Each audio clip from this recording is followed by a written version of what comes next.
Baik, assalamualaikum warahmatullahi wabarakatuh. Selamat pagi, siang, sore, terserah kalian mau membukanya YouTube ini jam berapa. Yang penting kalian bisa menyaksikan literasi-literasi ataupun informasi mata pelajaran dari saya ya. Tetap mata pelajaran tetap simulasi digital. Oke, kali ini saya akan membahas tentang tentang warga negara digital. Warga digital, negaranya nggak ada ya. Jadi warga digital, apa itu warga digital? Mari kita saksikan bersama-sama. Oke, jangan pernah di skip ya. Pasti nanti kalau ada pertanyaan-pertanyaan saya ambil dari video yang saya buat. Oke, terima kasih. Selamat menyaksikan.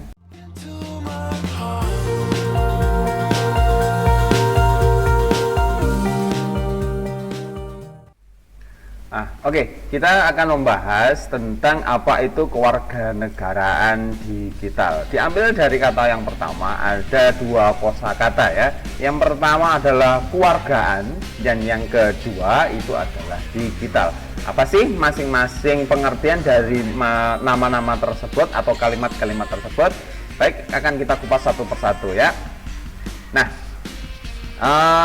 berkomunikasi yang pernah saya ungkapkan dulu ya, komunikasi digital kemarin ya, yang video yang lalu itu adalah tentang penyampaian informasi dari satu objek ke objek yang lain. Jadi di dunia maya atau di dunia sungguhan, dunia real gitu ya, komunikasi sebenarnya itu sama saja, nggak ada bedanya. Jadi komunikasi itu nggak ada bedanya. Secara garis besar itu gak ada bedanya ya, hanya ada satu aspek saja yang membuat perbedaan antara komunikasi secara dunia maya ataupun secara verbal ataupun secara langsung yang tidak dengan adanya tedeng aling-aling. Jadi di sini di dunia maya memang tidak jauh dengan berkomunikasi di dunia nyata ya. Jadi komunikasi antar individu itu maupun beberapa individu sekaligus dapat terjadi baik di dunia maya ataupun di dunia nyata. Jadi tidak mengherankan berbagai karakteristik ini pribadi, ide maupun tujuan yang berbeda dan tertuang di dalam dunia maya. Oke. Nah, ini adalah pokok pembahasan kita yang pertama. Dan yang kedua, namun sifat di dunia maya ini tidak mempertemukan individu-individu secara langsung. Jadi ini disebabkan dapat mendorong menipisnya bahkan hilangnya norma-norma ataupun sopan santun, tanggung jawab dan etika atau attitude dalam berkomunikasi. Kita tahu ya, flashback ke belakang lah, akhir-akhir ini banyak sekali orang-orang, anak-anak muda bahkan itu tidak bisa menggunakan media internet atau media komunikasi dengan baik dan benar karena negara kita sudah mengetok palu bahwasanya ada undang-undang yang mengatur itu. Nah, hati-hati ya untuk anak-anakku semuanya, tolong hati-hati biar nanti kita tidak terjebak pada situasi yang jelas tidak menyenangkan karena berurusan dengan hukum. Nah, itu ya, itu yang harus kita garis bawahi. Nah, apakah menggunakan internet itu baik? Berbagai share informasi tentang diri Anda dan rekan yang lain, berkomunikasi dengan kawan-kawan, mengomentari hal-hal yang Anda lihat secara daring, bermain game, dan mengunduh bahan untuk mengerjakan tugas atau membeli barang secara daring. Nah, dua pertanyaan ini apakah ada dalam diri Anda? Saya ulangi lagi ya, apakah Anda menggunakan internet, menggunakan HP Anda untuk berbagai aktivitas men-share informasi tentang diri Anda ataupun dari informasi yang lain ataupun dari kawan-kawan orang lain, atau mengomentari teman Anda atau mengomentari salah satu tokoh idola Anda bermain game secara daring dan mengunduh bahan-bahan mengerjakan tugas ataupun membeli barang secara online ya. Apakah Anda seperti itu? Nah, ketika Anda menjawab iya pada salah satu saja, itu dikatakan bahwasanya Anda adalah dikatakan sebagai seorang warga digital. Secara otomatis Anda sudah dikatakan sebagai seorang warga digital ya. Sepertinya semua ya di era 4.0 ini kita sudah secara tidak langsung sadar ataupun nggak sadar, sengaja pun nggak sengaja kita sudah masuk ke ranah itu, masuk ke ranah warga digital.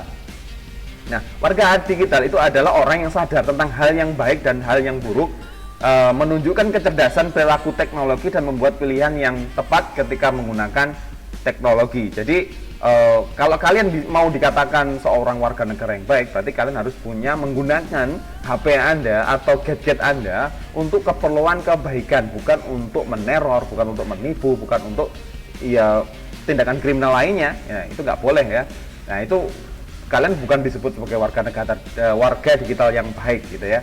Nah, warga digital merupakan individu yang memanfaatkan IT, teknologi informasi untuk membangun komunikasi, bekerja, dan berkreasi. Warga digital secara umum telah memiliki pengetahuan dan kemampuan mengoperasikan teknologi informasi untuk berkomunikasi maupun mengapresiasikan sebuah ide ataupun gagasan. Nah, jadi ketika kalian mau mengapresiasikan, ingin mengeluarkan unek-unek, biasanya kan biasa lah, ya nggak cewek aja sih, biasanya kalau memposting unek-unek pribadi ataupun curhat. Kalau dulu zamannya bapak sih ada di bangku-bangku ya, tapi kalau sekarang kan ada di wall, ada di status, ada di IG gitu kan ya. Nah, itu perubahan dari zaman ke zaman ya. Jadi kalau sekarang itu bisa menuangkan ide ataupun gagasan ya, ide ataupun gagasan. Seperti halnya senior kalian, kalau tidak salah namanya Binti itu ya, dia meluangkan gagasan berbentuk novel ya, berbentuk novel itu saya dukung sekali. Senior kalian Notik apa saya lupa, Notik A atau Notik B, itu senior kalian namanya Binti, dia menulis novel tentang sebuah perjalanan seorang pelaut ya, seperti itu bagus sekali. Dia memanfaatkan teknologi untuk informasi yang baik ya, itu bisa kalian tiru ya. Jadi contoh bermain Facebook, menulis blog, mencari informasi di forum di internet, sama halnya dengan warga dunia nyata. Semua warga digital memiliki kewajiban untuk menjaga etika atau attitude, norma, serta memiliki rasa tanggung jawab dalam berperilaku di dunia maya. Saya ingatkan sekali lagi, banyak sekali di luar sana orang yang masuk penjara itu hanya gara-gara repost atau men-share informasi yang tidak diketahuinya, dan akibatnya ternyata berita itu adalah hoax. Akhirnya dia dituduh menyebarkan nama baik, ada ras di situ ya, ada sara di situ, terus bikin gaduh. Nah, itu tidak boleh. Nah, ini adalah pertanyaan mengapa kewarganegaraan itu sangat-sangat penting. Ini kenapa saya kasih saya garis bawah di sini, karena saya ungkapkan lagi, saya tidak bosan-bosan, secara tidak langsung Anda, saya, dan semua yang warga di bumi ini ya, di bumi bulat ini, itu secara tidak langsung sadar ataupun nggak sadar kita sudah jadi warga digital ya. Nah, warga digital dapat didefinisikan sebagai norma perilaku yang tepat dan bertanggung jawab terkait dengan penggunaan teknologi.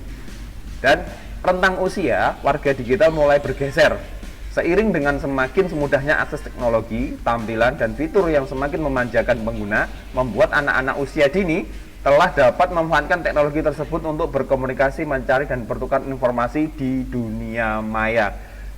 Dulu, sebelum tahun 2005, ketika saya masih masih SMA ya, seusia kalian, saya menggunakan internet hanya untuk mencari tugas.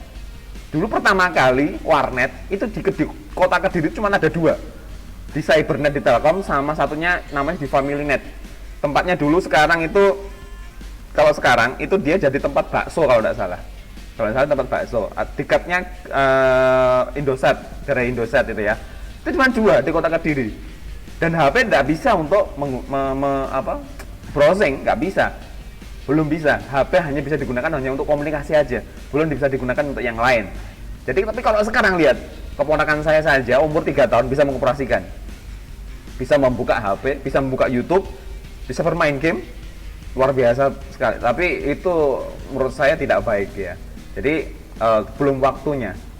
Oke ya, usia yang masih belia semakin membuka kemungkinan adanya pelanggaran norma-norma maupun penyebaran informasi penting yang dapat disalahgunakan oleh pihak-pihak yang jelas tidak bertanggung jawab.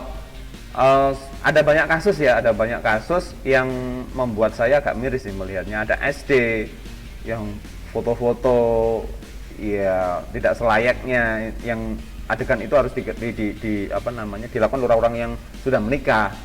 Nah, itu apa sih manfaatnya itu kan? Nah, sekali lagi saya minta tolong ke kalian. Kalian kalau punya adik keponakan, tolong ketika menggunakan gadget, tolong segera diawasi, didampingi. Ataupun kalian, tolong gunakan HP kalian itu untuk mencari hal-hal yang positif, tidak ada untuk hal-hal yang negatif. Tolong. Tidak hanya itu saja sih. Saudara kalian, bisa kakak, bisa terserah pokoknya ya. Tolong dikasih tahu secara tidak langsung Anda, keluarga Anda, teman-teman Anda itu sudah menjadi warga digital. Oke ya. Jadi kewarganegaraan ini adalah konsep yang dapat digunakan untuk memberikan pengetahuan mengenai penggunaan teknologi dunia maya dengan baik dan benar. Jadi penggunaan teknologi dunia maya dengan baik dan benar ini memiliki banyak aplikasi. Pemilihan kata yang tepat dalam berkomunikasi, tidak menyinggung pihak yang lain. Ingat, tidak menyinggung pihak yang lain. Dalam memutakhirkan status, tidak memberikan informasi rahasia kepada publik, tidak membuka tautan yang mencurigakan dan lain-lainnya. Yang paling hangat ya, yang paling hangat kasusnya siapa ini? Seorang buzzer, bukan buzzer, seorang seorang pegiat media sosial ya, Permadi Arya itu kan lagi viral-viral sekarangnya ya. Ya silahkan, saya tidak memaksa kalian bersikap seperti gimana, monggo. Kegaduhan seperti ini akibat kesalahan menggunakan media sosial. Ingat, dia adalah seorang warga digital dan dia tidak menggunakan secara bijak. Itu ya, kalau menurut Bapak pribadi. Tapi kalau Anda silahkan, kalau yang lain monggo silahkan, tidak aman. Sepenuhnya saya serahkan ke kalian. Silahkan diteliti mana yang baik dan mana yang buruk. Nah, ini adalah komponen kewarganegaraan digital. Mulai dari yang persiapan generasi zaman now nih ya. Kenapa sih? Karena dikatakan generasi zaman now ini. Ini adalah bahasa-bahasa kekinian. Kalian adalah generasi nanti penerus bangsa ini. Ya, mungkin zamannya Bapak nanti sudah usang, ganti kalian. Di dunia ini kan namanya silih berganti ya. Datang pasti ada yang pergi. Ada yang pergi pasti juga ada yang datang, kan seperti itu. Ada hitam, ada putih, ada panas, ada dingin, semuanya berjalan dengan beriringan. Oke ya, mulai dari bawah, mulai dari komunikasi digital, akses digital, dan literasi digital. Jadi komunikasi digital ini adalah sebuah bentuk kewajiban yang mana haruslah dilakukan sebagai sebuah bentuk dari orang-orang yang dimana akan dapat melakukan pertukaran informasi ataupun ide, namanya komunikasi. Akses digital, seluruh warga negara memiliki kemampuan dapat memiliki akses untuk menggunakan internet. Ya, yang paling saya garis bawahi di sini adalah ini, hukum digital. Jadi hukum digital ini berguna untuk mengatur seluruh masyarakat digital dengan mengatur etika atau attitude yang digunakan sehingga teknologi digunakan dapat memberikan jaminan terhadap seluruh penggunanya. Jadi undang-undang ITE ini disahkan untuk melindungi warga negara digital Anda, warga negara Indonesia, agar terhindar dari penyalahgunaan ataupun tindak kriminal yang lainnya. Kan banyak sekarang ya, hacker, scammer, terus apa lagi ya, pertas yang lainnya. Nah, itu komponen kewarganegaraan kita kali ini. Silakan nanti cari pengertian masing-masing kalimat. Kesehatan digital itu apa, transaksi, kalian sudah tahu lah. Keamanan ini apa, etiket, hak digital itu apa. Silakan kalian cari di Google, banyak sekali ya. Nah, lingkungan belajar dan akademisi IT telah menjadi, IT itu IT teknologi ya, teknologi informasi maksudnya, telah menjadi bagian dari lingkungan belajar dan akademisi, baik di pengajar dan Anda secara aktif memanfaatkan TIK dalam bentuk mencari informasi, data maupun literasi yang digunakan untuk keperluan akademis. Itu untuk akademis ya, untuk akademis. Beberapa komponen kewarganegaraan yang perlu diperhatikan dalam pemahaman ICT untuk lingkungan belajar akademisi adalah ICT itu seperti kayak ruang lingkup yang berhubungan dengan komputer ya. Nah, setiap orang seharusnya memiliki hak yang sama dalam mengakses fasilitas TIK, seharusnya. Namun kemudian setiap pengguna TIK harus menyadari bahwa setiap orang memiliki kesempatan yang sama dalam mengakses teknologi, baik itu dibatasi infrastruktur maupun oleh lingkungan komunitas pengguna. Jadi setiap orang itu seharusnya kita bisa mengakses. Tapi belum merata sih kalau di Indonesia ya.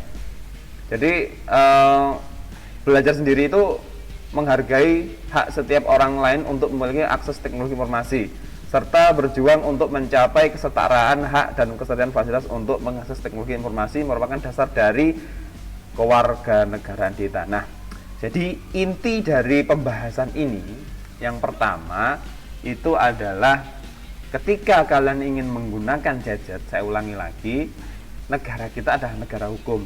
Jadi ketika kalian menggunakan media sosial, secara tidak langsung kalian sudah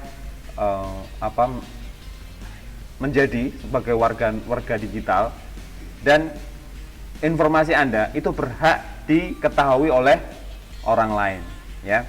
Jadi pergunakan HP Anda, pergunakan internet Anda, paket Anda untuk hal-hal yang positif, untuk mencari misalkan untuk mencari materi, untuk mencari misalkan untuk ya relasi, partner, ya. Tolong gunakan seperti itu. Jangan digunakan untuk hal-hal yang negatif.